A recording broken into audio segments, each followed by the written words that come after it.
Si Mephisto ay ngumisi kay Aiden at sinabi, "Aking mahirap na mahina na biktima." Si Aiden ay nagmamaang-maangan at sumagot, "Yap, masyado kang maraming sinasabi Mephisto." Nang marinig ni Mephisto ang kanyang pangalan mula sa bibig ni Aiden, nagulat siya at lumaki ang kanyang mga mata.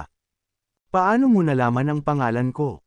tanong niya. Mahigpit na hinawakan ni Aiden ang kanyang espada at sinabi, "Sikat ang pangalan mo kahit sa Earth." Pagkatapos, sa pang-uuyam, nagdagdag si Aiden, "Ikaw ang alaga ng mga Talos na pinapagapang ng Underlord na parang aso. Kung kailangan mo ng tips kung paano siya lokohin, matutulungan kita." Sa galit, sumigaw si Mephisto, "Alaga. Tips. Paano mo ako? Ako ay isang marangal sa mga Talos." Sa galit, inihanda niya ang kanyang atake kay Aiden at sinabi, "Maangin na tao, paano mo nasabing ganyan sa harap ko?" Sa sandaling iyon, mabilis na umiwas si Aiden at tumalon pabalik sa hangin, na maswerteng nakaiwas sa atake ni Mephisto. Ang lupa ay bumagsak kung saan tumama ang hampas ni Mephisto. Si Mephisto ay nagngalit, "Ipapakita ko sa iyo kung ano ang pakiramdam na mahayla ang iyong kaluluwa sa natitirang bahagi ng iyong buhay, tulad ng ginawa sa akin." Nang marinig ito, nagulat si Aiden at nag-isip, ano ang ibig sabihin nito? Tanong niya sa Underlord, "May itinatago ka bang bagay sa akin?" Ang Underlord ay kalmadong sumagot, "Hindi eksaktong itinago, ginamit ko lang siya para sa isang eksperimento sa mga kaluluwa. Gusto kong makita kung makakabawi siya habang ang kanyang kaluluwa ay nahihiwalay at muling binubuo ng paulit-ulit at kung paano magdulot ng sakit sa mga kaluluwa." Ngayon, bumalik sa lupa, nag-ungol si Aiden at sinabi, nakalimutan ko kung sino ka sandali, ikaw ay isang baliw din." Tumugon ang Underlord, "Kumpiyansa akong hindi kasing baliw tulad mo." Sa kanyang isipan, naisip ni Aiden, "Maraming tao dito, kailangan nating makipaglaban sa ibang lugar." Habang si Mephisto ay lalong nagagalit, siya ay humabol kay Aiden, sumisigaw, "Saan ka pupunta, mahihirap na tao?" Binuksan niya ang kanyang kamay na naghahanda para sa isa pang atake, ngunit muli, nakaiwas si Aiden. Naramdaman ni Aiden ang presyon at tinanong ang Underlord, "Sabi mo, wala pa siyang kalahating kapangyarihan, di ba? Pero mas malakas pa rin siya kaysa sa inaasahan ko." Biglang nagulat si Aiden nang muling tumakbo si Mephisto patungo sa kanya. Sinubukan ni Mephisto na sipain si Aiden, ngunit maswerteng nakaiwas si Aiden gamit ang kanyang espada, pinipigilan ng sakit habang nahihirapan siyang manatili sa kanyang pwesto laban sa mga atake ni Mephisto. Gayunpaman, nakapagbigay si Mephisto ng isa pang malakas na sipa, na nagpadala kay Aiden pabalik sa isang haligi. Ang epekto ay nag-iwan kay Aiden na nasaktan at nahihirapan na makabawi. Ngumiti si Mephisto at nagpahirap, "Nakatayo ka pa pagkatapos ng atake ko, hindi ka lang karaniwang tao." Nangangatog si Aiden habang nag-iisip, "Hindi ko pa magamit ang shield ng Banshee, kailangan pa nito ng oras upang makabawi. Isa na lang ang opsyon para talunin si Mephisto, kahit na hindi ko gusto." Naisip niya, "Salamat sa mataas na antas ng potion na ibinigay sa akin ni Huckle, lahat ng aking kakayahan ay umangat ng isang antas, kahit na ang mga hindi ko inaasahan. Hindi ko alam kung dapat akong magpasalamat sa kanya." Sa sandaling iyon, nagpasya si Aiden na gamitin ang kapangyarihan ni Beelzebub at nagkaroon ng pulang itim na pagsabog mula sa kanyang espada. Nang makita ito, nagulat si Mephisto at nag-grit ng kanyang mga ngipin, "Ano ang enerhiyang iyon?" Hinarap ni Aiden ang kanyang espada sa kanyang mukha, iniisip, dahil sa potion ni Huckle, kahit ang kapangyarihan ng Beelzebub ng pagkasakim ay lumakas na. Maaari na nitong ipakita ang mga kaluluwang kanyang kinain at gawing mga wraiths. Pagkatapos ay sumigaw siya, "Kasanayan, wraith enslavement." Mas maraming madilim na masamang enerhiya ang umikot sa paligid ng espada, at nagulat si Mephisto, "Wraith enslavement. Tanging mga warlock na gumagamit ng madilim na demonyong enerhiya ang makakagamit niyan.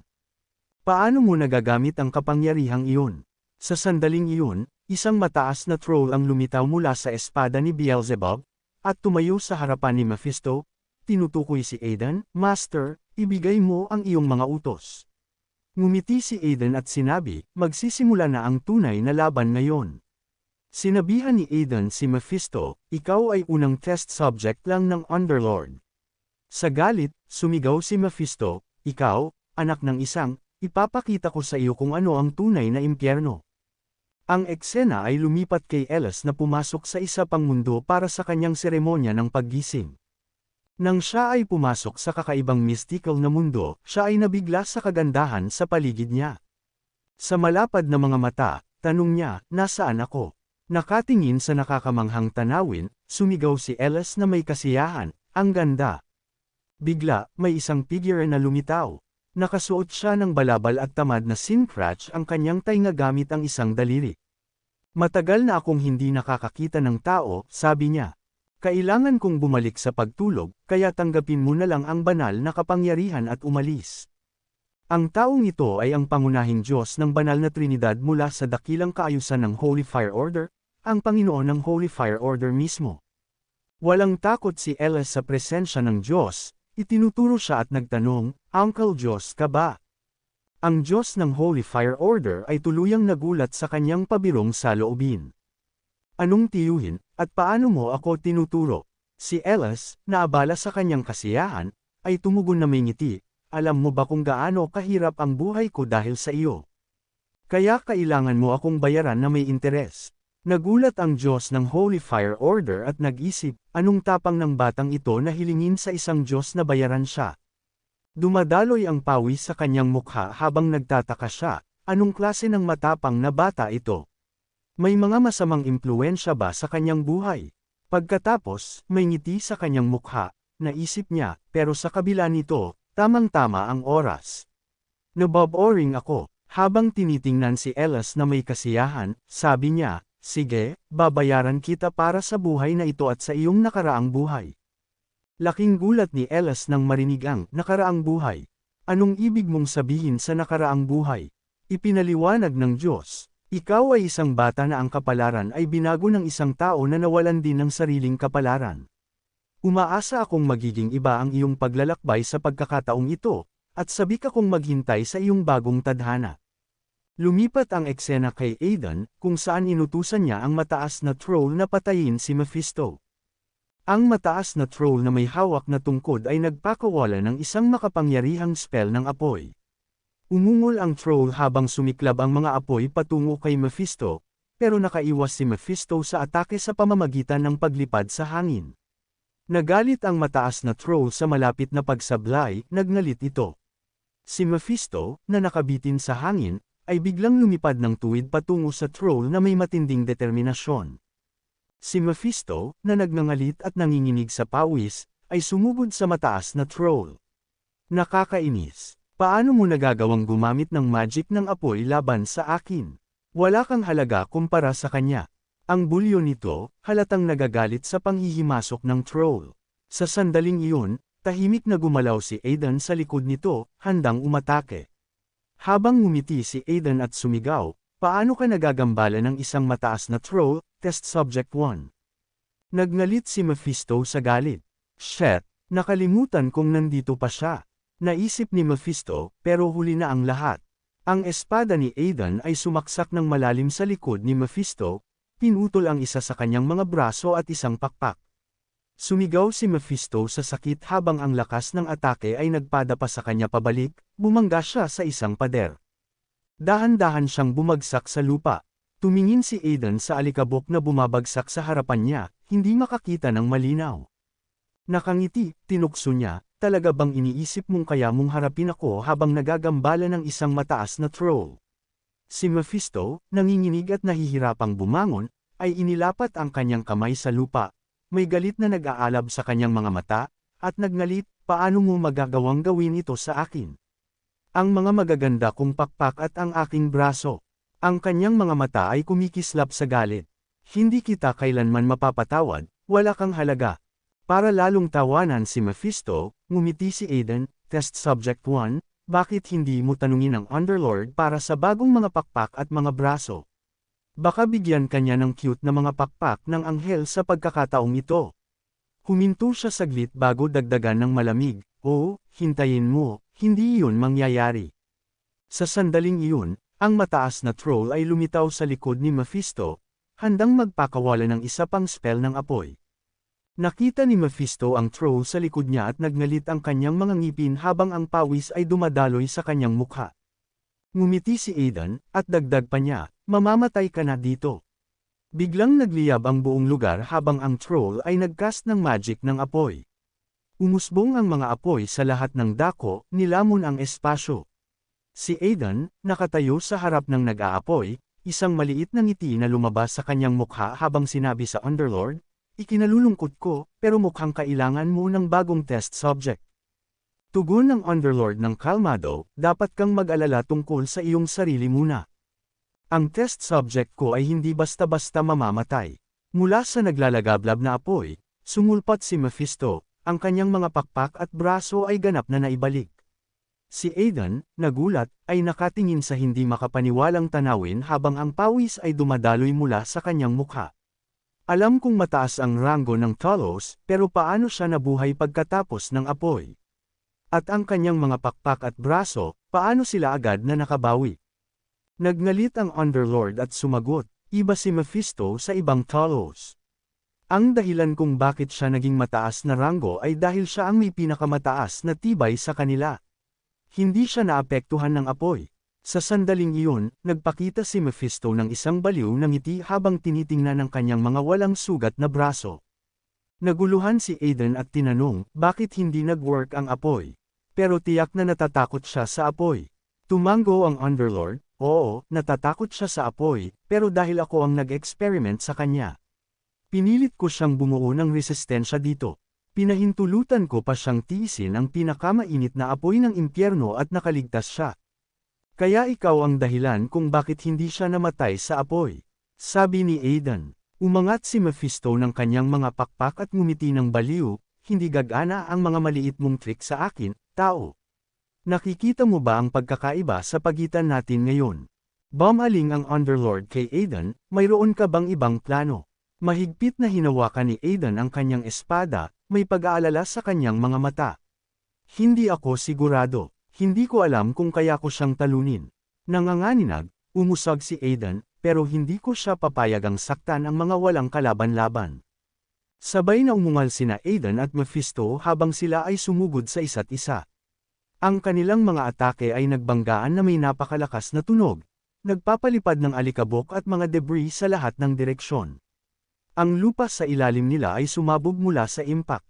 Habang ang alikabok ay nahuhulog, si Mephisto ay umusad, nakangiti habang tinitingnan si Aidan, na nakahiga na duguan sa lupa, halos wala ng malay.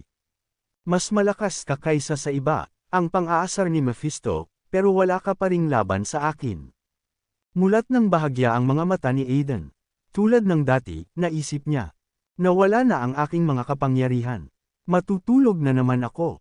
Ang kanyang isip ay bumalik sa kanyang nakaraang buhay, sa kanyang mga kasamahan, at nagtanong, ito na ba ang katapusan ng aking pangalawang buhay? Pero bigla, ang kanyang mga isip ay tumungo sa mga kaibigan na nakilala niya sa buhay na ito, sa mga taong kailangan pa niyang protektahan. Naisip niya ang tungkol sa kanyang mga magulang, sa kanyang kapatid. Sino ang magpoprotekta sa kanila kung nawala ako? Kailangan kong maging mas malakas kaysa dati, mas malakas pa sa lahat. Nang naghahanda si Mephisto na umatake muli kay Aidan, siya'y ngumisi, isang karangalan para sa iyo na mamatay sa aking mga kamay.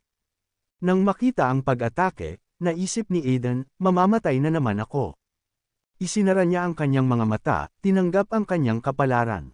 Kaya't ito na ang katapusan ko, naisip niya. Ang huli niyang nakita ay ang mukha ni Mephisto. Biglang umangay ang boses ng Underlord na puno ng pagkabigo, ikaw, mayabang na hangal. Sige, gamitin mo ang aking kapangyarihan. Isang abiso sa sistema ang lumitaw sa isipan ni Aidan, na ilabas ang kapangyarihan ng Underlord. Sa isang iglap, isang alon ng madilim na enerhiya ang umikot sa puso ni Aidan, binuhay siya sa tamang oras, habang ang kamay ni Mephisto ay papatama na. Siya'y tumigil, nanginginig ang katawan, ang mga mata ay lumalaki sa gulat nang makita ang madilim na purpurang enerhiya na umiikot sa katawan ni Aidan. Ano ito? Bulong ni Mephisto, nanginginig ang boses. Biglang bumukas ang mga mata ni Aidan, nagliliyab na may nakakatakot na purpurang liwanag. Lalong lumakas ang masamang aura sa paligid niya, dahilan upang umatras si Mephisto sa takot. Alam ko ang kapangyarihang ito, nauutos si Mephisto, lalong nanginginig habang pinapanood si Aidan na dahan-daang bumangon. Sa isang malamig at utos na boses, sinabi ni Aidan, lumuhod ka. Walang babala, napabagsak si Mephisto, napapapilitang lumuhod. Kagat-kagat niya ang kanyang ngipin, nanginginig ng walang kontrol, ang takot ay ramdam. Si Aidan ay pumiglas ng kanyang mga kamao, ang purpurang enerhiya ay kumikilos sa paligid niya, nagpapalabas ng masama. Lumaki ang mga mata ni Mephisto sa pagkasindak ng malaman ang katotohanan. Ito ang kapangyarihan ng psychopath na iyon at hindi ko man lang ito napansin.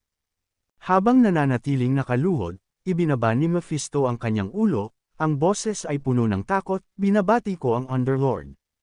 Nakatayo si Aidan sa ibabaw ni Mephisto, pinapanood siyang lumuhod at nanginginig, ang boses ay kalmado ngunit may kapangyarihan habang ipinaliwanag niya, ito ang autoridad ng Underlord, isang kapangyarihang natural sa kanya, ganap na autoridad sa lahat. Iyan ang dahilan kung bakit posible ang pamamahala sa Underworld. Lahat ng tao, lahat ng naninirahan sa Underworld ay yumuyuko sa takot sa kanyang harapan. Habang patuloy na nakaluhod, nanginginig si Mephisto sa ilalim ng kapangyarihan ni Aidan, ramdam ang takot.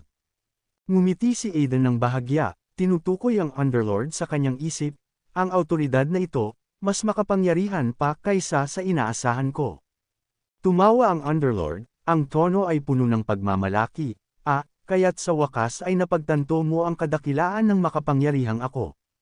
Ako ang sinasamba ng lahat sa Underworld ng walang katapusan. At ngayon, upang makita kung ano ang nangyari sa akin. Isang pahiwatig ng kalungkutan ang pumasok sa boses ng Underlord. Si Aidan, na may ngiti, itinaas ang kanyang mga kamay at nag-thumbs up, umiikot ng dramatiko. Walang nag-utos sa iyo na pumasok sa katawan ko, alam mo ba? Pero sige, magiging magaling ako dito. Talaga namang kahanga-hanga ka, pero sa Underworld lamang, dakilang Lord ng Underworld. Umiyak ng tawa ang Underlord, sige, magpatuloy ka sa pagbibitiw ng mga salita, Master. Ngumiti ng labis si Aidan, yumuko, tumatawa ng mabangis. Si Mephisto, na nasa lupa, ay tumitig kay Aidan na may takot, ang katawan ay nanginginig ng walang kontrol. Ikaw, Underlord, nagtagumpay siyang ipahayag, ang pawis ay umaagos sa kanyang mukha. Lalong lumakas ang pagtawa ni Aidan, ibinigay ang isa pang thumbs up kay Mephisto, at sinabing nagmumukowa, halos nakalimutan kita.